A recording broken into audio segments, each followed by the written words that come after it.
The wilderness can hide more than just shadows, and some nights are better left untraveled. From a secluded Halloween bonfire in the Appalachian woods, where laughter turned to terror in the dead of night, to a lone ranger's last hours in a snowbound forest, in this video, you'll witness 6 stories that capture moments of unimaginable fear and the unknown, watching silently, leaving even the bravest hearts racing.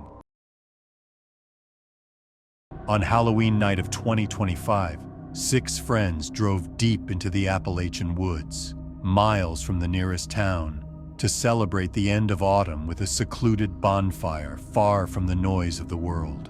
Aaron had planned it for weeks, bringing tents, food, and carved pumpkins to light the clearing. By dusk, the group, Aaron, Lila, Marcus, and 2 other couples, had turned the dark patch of forest into a circle of firelight, music, and laughter that echoed through the trees. The air smelled of smoke and damp leaves, and the distant hills faded into a heavy silence that only the crackle of the fire and their voices seemed to disturb. They joked about the isolation, unaware of what was listening beyond the tree line, hidden by the endless night pressing in from all directions. As the moon rose, thin clouds streaked across it like a veil, and the cold thickened in the air until even the flames seemed to burn lower. Lila noticed how quiet the forest had become, the insects gone silent, and how the woods around them seemed darker than before, as if the trees were swallowing the light. The group tried to keep the mood alive, but unease crept in slowly, an instinctive tension that made every sound sharper, every gust of wind feel deliberate. Just past midnight, something heavy moved among the trees, and a branch cracked loud enough to shake the ground. Marcus turned toward the sound, shining his flashlight into the blackness, but it showed only the pale trunks of trees, still and silent, nothing moving between them. Then came another sound, low, guttural, almost like breathing, close enough that they could feel it rather than hear it. The fire hissed as wind swept through the clearing, scattering sparks upward, and the pumpkins' carved faces flickered with distorted shadows that made the trees look alive. Something shifted again, closer now, the weight of it bending the brush, and Aaron's instincts told him they were being watched. He reached for the hatchet lying near the firewood, his pulse hammering as he scanned the tree line. The others stood frozen, eyes darting between the shadows. When the sound came again, a deep exhale, followed by the soft thud of footsteps moving around them. It broke whatever illusion of safety they'd had. Someone shouted, another stumbled back toward the tents, and the clearing erupted in chaos. From the darkness, a shape lunged forward, immense, towering, its outline visible for only a heartbeat in the flicker of the flames. The fire illuminated a figure covered in dark, matted hair, its face obscured by shadow, but its eyes reflecting the light with an unnatural brightness. It moved fast, faster than anything that size should have, crossing the clearing with long, heavy strides that shook the ground. The air filled with screams as the fire collapsed, sparks exploding upward as one of the logs rolled free. And in the confusion, Aaron swung the hatchet blindly. The blow connected with something solid, followed by a sound that wasn't human, a guttural roar that seemed to make the forest itself recoil. The creature struck back with crushing force, sending Aaron sprawling across the ground, the weapon lost in the leaves. Lila tried to run, but the thing caught her before she reached the tents. Her cry cut short as she was dragged backward into the dark. Marcus grabbed for her arm, but he was thrown aside like a rag doll, his body slamming into one of the pumpkins, shattering it in a burst of orange pulp and candle wax. The others scattered, tripping over gear and fallen branches as they fled toward the trail, but the woods were a maze of shadows and snapping limbs. The creature moved through it like a storm, its breathing loud and ragged, its movements deliberate, as if hurting them rather than chasing. It caught Marcus next, pulling him down with enough force to shake the trees, and for a moment the night was filled with nothing but the sound of struggle and the wet thud of impact. By the time silence returned, the clearing was a ruin of trampled leaves, collapsed tents, and torn fabric fluttering in the wind. The fire had died to embers, and the only sound left was the slow drip of water from the branches overhead. Two of the survivors, barefoot, their costumes torn to shreds, wandered the trail at dawn, pale and incoherent, muttering about voices that called to them from the shadows and breathing that circled the camp all night. They were found by hikers who thought at first they were drunk or injured, but when rangers arrived, the truth was far worse than anyone could have imagined. The clearing told the story in silence. 3 friends, Aaron, Lila, and Marcus, were dead, their bodies scattered around the remnants of the fire, torn apart by something of immense strength. The soil was churned with deep impressions, enormous barefoot tracks that led from the edge of the clearing into the dense trees, each print spaced far apart, as if whatever made them had an impossible stride. The pumpkins were crushed, the tents shredded beyond recognition, and the ground bore marks of a violent struggle. Rangers cataloged the scene carefully, collecting samples, photographing the prints, and noting the strange lack of claw or tooth patterns consistent with known predators. The official report cited animal predation, though none could agree on which animal could leave such symmetrical human-like tracks. Black bears were suggested, though the spacing and size didn't match, and no sign of dragging or feeding was found. To the families, the explanation was cold comfort, a fragile attempt to fit the horror into something logical. Among locals, however, a different story spread. One whispered in bars and campgrounds across the Appalachians that on Halloween night, something old and patient had walked among them, drawn by the firelight and the noise. Curious at first, then territorial. Whatever he was, it vanished into the mountains before sunrise, leaving only silence and the memory of breathing that seemed to come from the trees themselves. On December 27, 2002, Ranger Thomas Hale was assigned to monitor a remote section of forest high in the Blue Ridge Mountains. In this isolated stretch, snowdrifts buried the trails for months, and the radio tower often crackled with interference. The nearest ranger post was nearly 30 miles away, and for most of the season he worked alone, keeping logs of weather conditions, animal activity, and any signs of illegal hunting or fire risk. The isolation didn't bother him. He had always preferred the quiet, but over time the silence began to feel heavier, as though the trees themselves were listening. His cabin sat on a ridge surrounded by dense pine, a modest structure with a stove, a desk, and a single narrow window overlooking the valley. By mid-December, snow covered everything in a deep, unbroken layer of white, and the forest below seemed frozen in perpetual dusk. The days passed with slow predictability. Thomas recorded temperatures, checked traps, and logged faint radio chatter from nearby stations. But as the month turned, he noticed odd disturbances in the snow, large depressions near the tree line, spaced far apart, and shaped too broadly to belong to any deer or bear. At first, he dismissed them as melt patterns, but they returned after every new snowfall, always circling the cabin before disappearing back into the forest. On January nights, he began to hear faint noises, at first soft, like soft impacts against the outer wall, rhythmic and deliberate. He mentioned it once in a report, noting that it might be the wind shifting the shutters. Yet something about the pattern unsettled him. It came in threes, 3 dull knocks, always evenly spaced, always from a different side of the cabin. By late January, he was sleeping less, listening to the wind claw at the eaves, the wood creaking beneath the weight of snow. He wrote in his journal obsessively, sketching patterns he couldn't explain, circles layered over one another, lines connecting them in loops. The entries grew shorter, the handwriting more uneven, as though written in haste or fear. One night, the knocks returned louder than before, shaking the lanterns on their hooks. The sound came again, followed by another noise, something like movement above the roof, heavy and deliberate, the faint scatter of pine needles drifting down the chimney.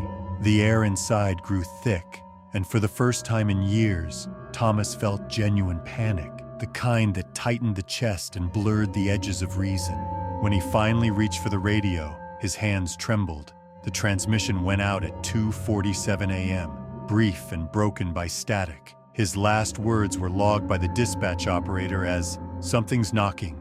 3 times, over and over, "It's not the wind." Then the channel went silent, and no further signal came through. Repeated calls brought only static. By sunrise, a search team was already on its way, fighting their way up the snowbound trail through freezing fog and cutting wind. When they reached the watch station, everything appeared undisturbed. The door was closed, no signs of struggle, and the lanterns still burned weakly inside, their oil nearly spent. Hale's boots sat neatly beside the entrance, laces tied together as if placed with care, and the bed remained made, blankets smooth and untouched. His parka hung on the hook by the window. The team found his journal open on the desk, covered in the same repeating patterns, circles within circles, some drawn so hard the pencil tore through the page. At the bottom of the final entry, a line stood alone, written in uneven strokes. "It can mimic my voice now." Outside, the snow was marked by dozens of massive footprints encircling the cabin. Each was deep, perfectly defined, and barefoot, far larger than any human could make. They led up to the cabin from multiple directions, pressing into the snow with a weight that suggested tremendous mass, but none of them led away. The area around the foundation was covered in fine pine needles, scattered as though shaken from above, and faint indentations marked the roof, like something heavy had climbed over it in the night. No sign of Hale was ever found. No tracks leading into the forest. No torn clothing, no blood. Nothing disturbed beyond those impossible prints. The official report cited exposure and disorientation, assuming he had wandered off into the storm and succumbed to the cold, though even the search leader privately admitted the evidence didn't align. The team's radio logs noted brief bursts of static interference near the cabin, repeating in 3 short bursts, a pattern that continued even after they shut the transmitter off. When the bodies of pine trees nearby were examined, the bark was stripped in long, high arcs, far above normal reach, as if something tall had passed through the area. Weeks later, snowmelt revealed nothing further. Hale's disappearance was filed as a presumed fatality, and the cabin was closed for the season. Rangers assigned to that sector in later years avoided overnight shifts whenever possible, claiming the ridge carried an unnatural stillness.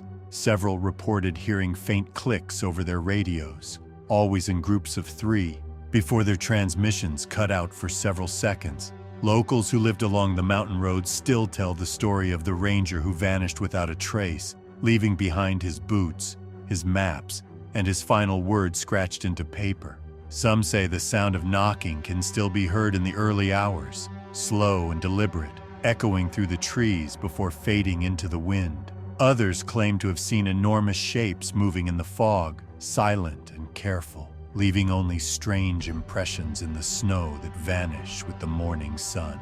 Whatever walked that ridge in the winter of 2002 left no trail and no witness, only a lingering unease that never entirely left the forest. And sometimes, when the air turns cold and the wind sweeps across the old station site, faint static still hums through abandoned radios. 3 quick bursts, a pause, and then silence, as if something is still waiting for an answer.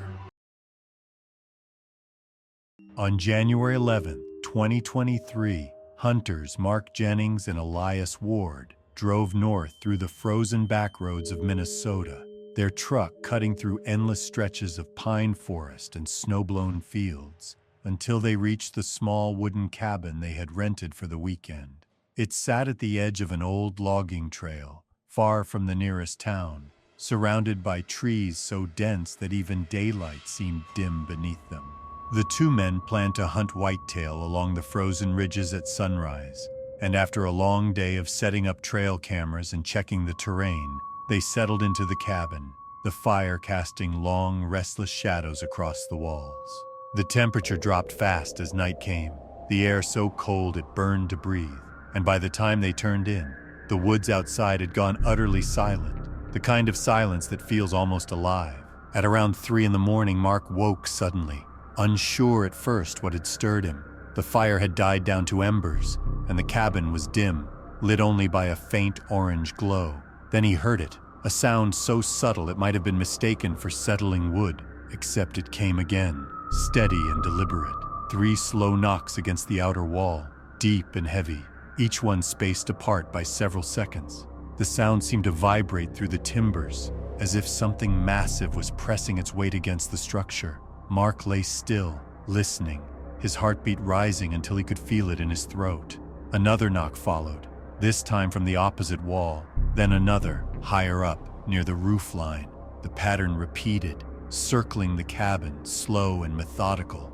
Snow whispered against the window panes as wind drifted through the pines outside, but beneath that faint movement came a deeper sound, a low, guttural exhale, close enough that the frost on the glass seemed to tremble.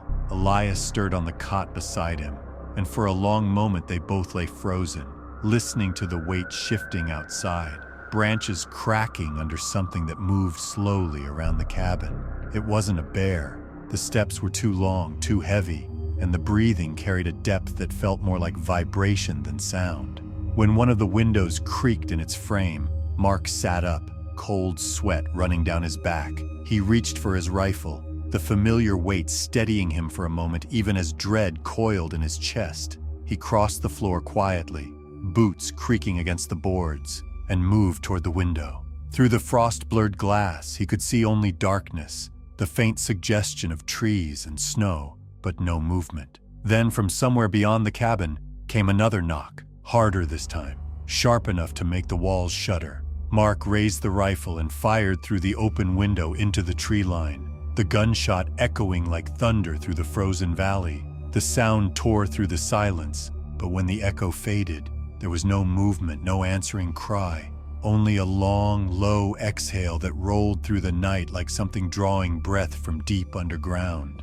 The air in the cabin suddenly felt colder, and Elias whispered that it was still out there, circling, slow and deliberate, each step crunching through snow and fallen branches. They waited like that for hours, the rifle clutched tight in Mark's hands, the fire barely glowing. Every sound outside carried an edge, creaking wood, wind through branches, the faint groan of snow shifting on the roof. But beneath it all was something rhythmic, something breathing.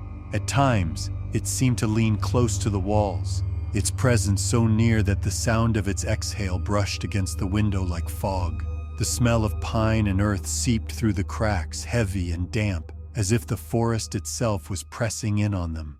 Neither man dared move, every instinct telling them that whatever was out there was aware of them, patient and intelligent, studying them the way a predator studies prey. Sometime near dawn, the sounds began to fade. The steps grew fainter, moving farther from the cabin, until only the occasional crack of ice or gust of wind remained. Mark stayed awake, staring at the window until pale light crept through the glass, turning the frost to a faint shimmer. When they finally opened the door, the cold hit them with full force, and for a moment neither spoke, their eyes drawn immediately to the ground. The snow around the cabin was disturbed in wide, deliberate paths. Deep impressions pressed into the crust, forming a perfect ring around the structure. The prints were enormous, barefoot, clear enough that every toe was visible, each step spaced nearly 4 feet apart. They circled the cabin several times before veering off into the trees, where they vanished into untouched snow. No animal could have made them, and no human could have left such distance between steps. The air outside felt unnaturally still, as if even the birds refused to return. The two men packed their gear in silence, neither wanting to linger another night. When they drove away, the trail behind them disappeared quickly under new snow, leaving the cabin once again alone in the forest. Later, when they reported what they had seen, their account was noted without comment, the explanation listed as possible bear activity. But both knew what they had heard that night: the measured knocks, the breathing, the feeling of something immense standing just beyond the thin wooden walls, aware of their every movement. For weeks afterward, Mark couldn't sleep without waking at the faintest sound, waiting for the slow rhythm of those knocks to return. The cabin was left empty after that, its windows boarded and its lease suspended for the winter season. Locals who hunt near the area still tell stories of strange prints appearing in the snow after heavy storms, always barefoot, always too large to belong to any known creature. And when the wind passes through the pines on cold nights, some say you can still hear it. The faint, deliberate rhythm of knocking that echoes 3 times, then fades back into the endless silence of the northern woods. In the early hours of October 20th, 2021, beneath a sky shimmering with faint green auroras, photographer Lena Meyer stood on the edge of a remote fjord cliff in northern Norway, her camera set to capture the long exposure trails of light across the frozen sky. The night was still, the air sharp with sea frost, and the only sounds were the gentle click of her shutter and the faint whisper of wind moving through the spruce trees that grew along the ridge. She had come with her climbing partner, Eric, who had set his own camp a few hundred meters away, far enough for silence but close enough to see her headlamp glow through the mist that clung to the cliffside. The landscape below was nothing but darkness and sea, a mirror of cold water stretching toward distant peaks, and for hours everything remained peaceful. Sometime after 2 in the morning, the quiet began to change. It started as a subtle sound, a dull knock that echoed faintly from the trees beyond the clearing, slow and evenly spaced, as though something heavy was striking wood with its hand. Eric paused, lifting his head toward the sound, but it stopped before he could locate its source. Then, after several seconds, it came again. 3 knocks, deliberate, followed by a deep, guttural exhale that drifted across the clearing like wind through a tunnel. The noise seemed to vibrate through the fog, carrying a low resonance that didn't belong to any animal he knew. The fog thickened quickly, rolling in from the fjord below until the trees vanished in a pale, shifting wall. Lena's headlamp flickered as the moisture condensed in the air, her silhouette barely visible through the mist. For a moment, the aurora dimmed behind the haze, and everything took on a strange, colorless glow. The knocks came again, closer this time, and the sound carried an unnatural rhythm. 3 beats, a pause, then 2 more, as if mimicking a pattern. Eric stood scanning the darkness, trying to make sense of it, but the fog distorted distance and direction, turning the forest into an echo chamber. From where he stood, Lena's faint beam of light wavered through the mist, sweeping across the rocks before fading into the trees. Then came something far more unsettling, a sound that resembled her voice calling out from the fog, distant yet unmistakable, though her tone was strange, hollow, as if carried through a tunnel. He answered instinctively, but her next call came from a different direction entirely, closer and deeper, layered with something that wasn't human.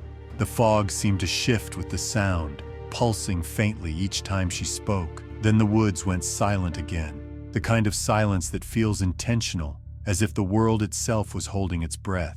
Eric saw movement at the edge of his vision, a vast, dark shape gliding through the fog behind Lena's fading light. It moved with a slowness that made it seem almost deliberate, a towering form that disappeared the instant he tried to focus on it. The sound of breathing returned, deep and uneven, rising and falling with the fog as though the air itself was alive. Then Lena's headlamp flickered once more, stuttered, and went out completely.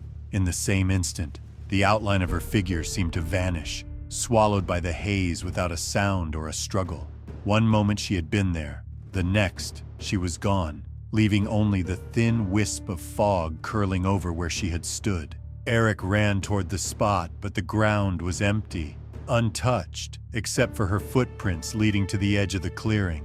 Her camera still stood on its tripod, lens pointed toward the forest instead of the sky, and beside it, her spare lenses lay arranged in a perfect semicircle, as though deliberately placed. The fog moved in slow spirals around the equipment, the air thick with the smell of wet pine and salt. He searched until dawn, calling her name until his voice cracked, but the only reply was the faint echo of those knocks returning from somewhere deep in the trees, soft and patient, fading with the rising wind. When rescue teams arrived later that morning, visibility was still poor, and the cliff was slick with frost. Lena's gear was found precisely as Eric had described, tripod upright, camera untouched, lenses facing the forest, headlamp lying a few meters away, still flickering faintly. The snow and moss around the site told a story no one could explain. Huge barefoot impressions circled the clearing, each step pressed deep into the soft earth and spaced too widely to be human. They stepped over fallen branches without breaking them and vanished into the forest as though whatever made them had glided rather than walk. There was no sign of Lena's tracks beyond the clearing, no sign of a fall or slide toward the fjord below, and no struggle, as if she had simply ceased to exist mid-step. Local guides who later visited the site described a lingering tension in the air, a weight that pressed down on the clearing even in daylight. Some said the place felt alive after dark, that the fog seemed to move against the wind and the trees shifted with faint creaks like breathing. Hikers passing through reported hearing slow knocks in the night, always 3 in sequence, echoing from the woods across the water, followed by brief bursts of wind that carried the faint smell of salt and pine together. Lena Meyer's disappearance was declared unresolved, her case filed under environmental exposure, though no trace of her body was ever found. When investigators recovered Lena's camera, they found the memory card mysteriously empty. No photographs, no traces of the night's work, as if she had never taken a single shot. The equipment was undamaged, the settings unchanged, yet the files were gone as Lena herself. On October 12, 2007, the night air over northern Montana was cold and windless, the kind of silence that settles deep between pine ridges and carries every sound for miles. Jonah Reeves, a 36-year-old railway maintenance worker, had been assigned to inspect a remote freight section, a long and lonely stretch of track bordered by thick timber and open cuts of shale. His crew had finished the main repairs earlier that day, but Jonah had volunteered to stay behind for a final inspection before the next freight came through at dawn. It was supposed to be a quiet night, routine, uneventful, but by morning, that section of track would be remembered as one of the most disturbing sights local investigators had ever seen. Jonah moved along the rails under a pale half-moon, the steel shining faintly under his headlamp. His radio crackled occasionally with chatter from the rest of the crew, who were stationed a few miles east, packing up the trucks. He answered their check-ins with short replies, his voice calm, his boots crunching against the gravel. The forest pressed close on both sides, dark and silent, and beyond the trees stretched nothing but deep ravines and ridgelines. He marked a few bolts on his clipboard, crouched near a junction switch, and listened for the usual hum of wind. But instead, something faint and rhythmic echoed across the timberline. 3 dull knocks, evenly spaced, low and heavy, like wood striking wood far off in the trees. At first, Jonah thought it was debris falling, or perhaps a moose brushing through the pines. But then the sound repeated, louder and closer, the rhythm unnervingly deliberate. The forest fell quiet between each set, the silence thick and waiting. He reached for his radio to report it, his breath visible in the beam of his headlamp. The crew heard his transmission break through with static, his voice uneasy, saying there was something huge moving just off the rails. That was the last thing anyone heard from him. When the team arrived at dawn, the scene was disturbingly still. The morning fog clung low over the rails, turning everything pale and flat. Jonah's reflective vest glowed faintly in the distance, crumpled near a signal post. His body lay several yards away from the tracks, partially covered in dirt and pine needles. His right arm twisted unnaturally, deep gashes torn across his forearms and torso. It looked as if something had lifted and slammed him down with inhuman strength. His flashlight and wrench lay side by side in a perfectly straight line, pointing toward the forest, and his tool bag had been set up right beside them. Not dropped or scattered, but placed. The ground surrounding the area was soft from rain earlier that week, and it revealed something impossible. Massive barefoot impressions pressed deep into the mud beside the rails. The prints were nearly twice the length of a man's boot, spaced wide apart, with a weight and depth suggesting something of extraordinary mass. They followed the track for several yards, parallel to where Jonah had walked, and then, without warning, vanished into the tree line.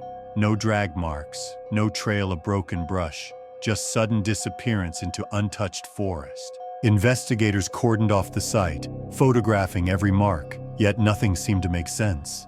Jonah's injuries didn't match an animal mauling. The tears across his body were broad and uneven, like pressure wounds rather than claw strikes. There were no signs of a train impact or electrical burns, and no evidence of another person being present. One ranger noted that the soil near Jonah's boots had been compressed in a circular pattern, as though something had crouched there, pressing down with enormous weight. A second search team swept the surrounding woods, following the faint outline of the strange tracks until they were lost in the steep brush beyond the slope. By mid-afternoon, the official cause listed on the preliminary report was accidental trauma consistent with disorientation and exposure. But among the crew, no one believed it. They had all heard Jonah's final transmission. They knew he had been calm only minutes before the panic entered his voice. Several of them admitted hearing faint, hollow knocks echoing through the fog that morning as they loaded equipment, the sound coming from the same direction Jonah had last been working. It repeated 3 times, stopped, and then returned in irregular bursts, too deliberate to be random, too deep to be wood or machinery. Locals living near that section of line told investigators that the area had always felt strange, that dogs refused to enter the woods past a certain bend, and that hunters sometimes reported hearing chest-deep breathing while walking near the ridges at night. A few remembered an older case from the 1970s, when 2 hikers had vanished not far from the same rail cut, their tent found torn apart beside barefoot tracks, almost identical in size to those discovered near Jonah's body. The stories were dismissed for decades as folklore, until this night reignited their fear. Within days, maintenance operations were suspended across the entire stretch. Jonah's remains were released quietly to his family, and the company issued a statement citing equipment failure during inspection as the cause. Yet among the men who had worked that line for years, none accepted that explanation. They all knew Jonah, steady, alert, experienced. He didn't make mistakes. The truth of what happened to him stayed locked in whispered retellings among crew members, shared only over late-night beers or around campfires when the wind was high enough to mask their unease. A week later, a freight conductor passing the same section before dawn reported hearing faint knocking over the rails, 3 times in perfect rhythm, carried through the steel as if echoing from somewhere far below. His locomotive sensors briefly registered vibration along the stretch where Jonah had died, but when engineers checked, the ground was undisturbed. Rangers sent to investigate found nothing except Jonah's inspection clipboard wedged beneath a rail tie, pages damp from dew, his handwriting faint but still legible. The final note read, "It's still out there, keeping pace." Now, locals avoid the tracks after dark, and even seasoned railway workers refuse to perform solo inspections. The official story remains unchanged. 1 man lost to an accident, but those who knew Jonah Reeves still insist he didn't die alone on those tracks. Something massive, unseen, and intelligent had walked beside him that night, and when the forest swallowed the sound of his final breath, it left behind nothing but prints, silence, and a name whispered through the static.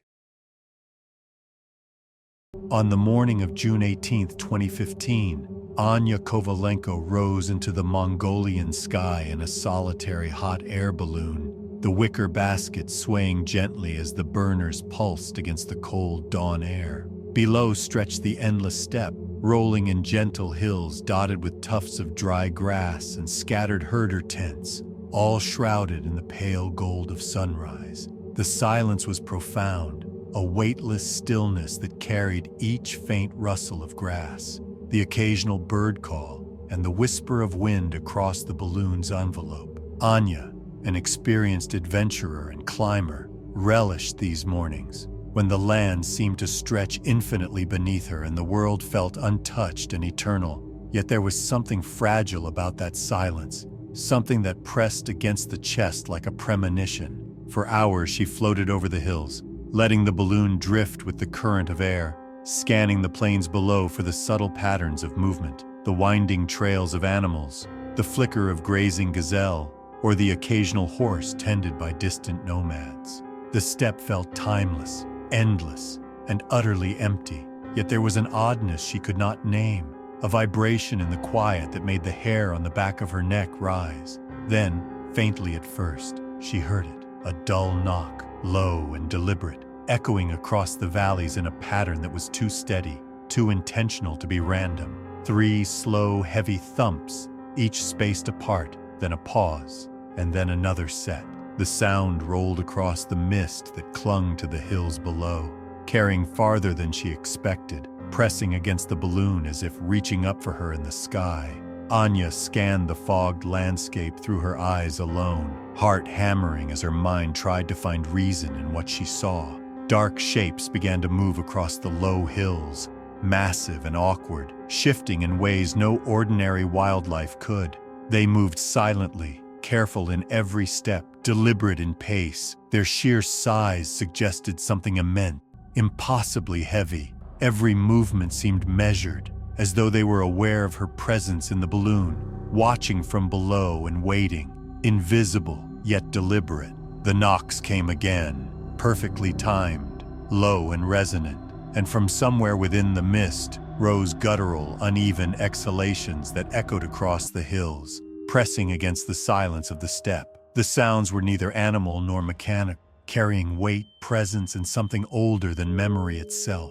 For a tense stretch of minutes, Anya hovered above a shallow hollow where one of the figures paused. It emerged briefly into the lighter fog, and for a heartbeat, she could see its full size, impossibly tall, limbs broad and powerful, its posture rigid yet fluid, the figure's head tilted slightly, surveying the balloon, unmoving, and then, as suddenly as it appeared, it slipped back into the thicker mist, leaving behind only emptiness and the faint, echoing rhythm of knock. The air beneath the balloon felt thick, dense with awareness, as if the very steppe held its breath, waiting for her next move. The wind picked up, brushing across the balloon and rocking it gently, and for the first time, Anya became aware of how small she truly was, suspended in the sky above an unknown and vast intelligence. The figures moved with eerie patience below, their steps measured, circling depressions in the hills,